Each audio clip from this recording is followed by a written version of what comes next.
আসসালামু আলাইকুম সম্মানিত মাছ চাষী ভাই ও বন্ধুগণ, ভিডিওতে দেখতে পাচ্ছেন অরিজিনাল দেশি জাতের ট্যাংরা মাছের পোনা। তো দেশি ট্যাংরা মাছ আমাদের দেশের একটি অতি পরিচিতি মাছ। আগে এক সময় আমাদের দেশের খাল বিল নদী নালাতে প্রচুর পরিমাণে পাওয়া যেত, কিন্তু বর্তমান দেখা মিলছে এই দেশি ট্যাংরা মাছের চাষের মাছ হিসাবে।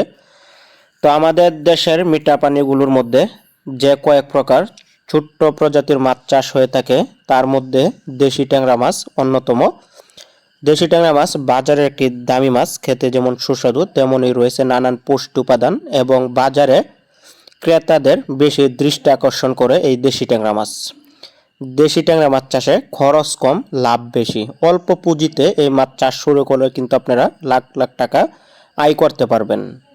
এই মাছ পুকুরে আপনারা যদি চাষ করেন তেমন খরচ নাই, অল্প খাবারে এই মাছ বাজারজাত করা যায় মাত্র 5 থেকে 6 মাসের মধ্যে। এখন যে সাইজ আছে এই সাইজের পোনাগুলো আপনারা মাত্র 5 থেকে 6 মাসের মধ্যে বাজারজাত করতে পারবেন।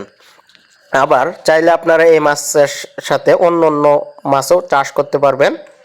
গুলশা মাছ, দেশি শিং মাছ, এই ধরনের মাছের সাথে দেশি ট্যাংরা মাছ চাষ করতে পারবেন, বা সাথী মাছ হিসাবে, শখের মাছ হিসাবে আপনারা কার্প জাতীয় মাছের সাথেও কিন্তু এই মাছের মিশ্র চাষ করে রাখতে পারেন।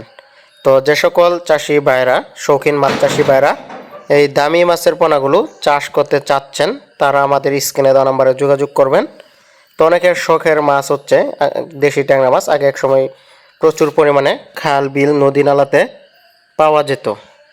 তো আপনারা চাইলে এখন কিন্তু শখের মাছটা পুকুরে চাষ করতে পারবেন একদম অল্প পুঁজিতে।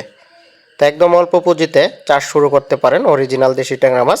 রোগবালাই নাই বললেই চলে। অন্য অন্য মাছ চাষে যেখানে রোগবালাই দেখা দেয়, এই দেশি ট্যাংরা মাছ চাষে রোগবালাই নাই বললেই চলে। এবং কি খাবার হিসাবে আপনারা ভাসমান ফিড, রেডি ফিড খাওয়াতে পারবেন।